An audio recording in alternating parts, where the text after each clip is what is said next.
Africa దేశంలో ఒక చిన్న అమ్మాయి ఆకాశంలో ఎగిరే విమానాలు చూస్తా అనుకుందట, దేవా నా బ్రతుకులో నేను కూడా కనీసం ఒక్కసారైనా విమానం ఎక్కాలి ప్రభా అని ఆశపడిందట.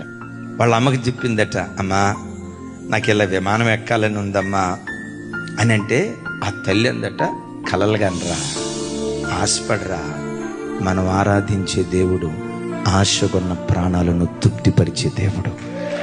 ఎవరినో అడిగిందట, ఎయిర్ హోస్ట్ ఉద్యోగం సంపాదిస్తే ఎక్కటమే కాదు కంటిన్యూస్గా విమానంలోనే తిరగొచ్చు అని చెప్పి మొత్తానికి ఎయిర్ హోస్ట్ కావాలని చెప్పి ఆ విమానయాన సంస్థకు అప్లికేషన్ పెట్టుకొని ఉద్యోగం కావాలంది.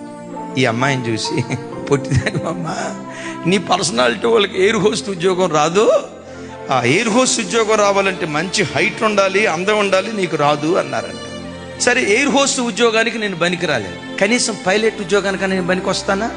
రైట్, పర్వాలేదు, ఉద్యోగం వచ్చేటట్టు ఉంది.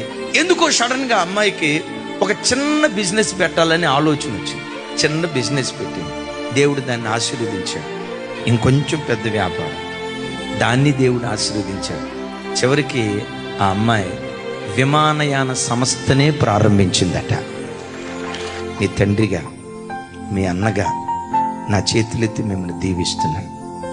మీ హృదయంలో ఏది ఈరోజు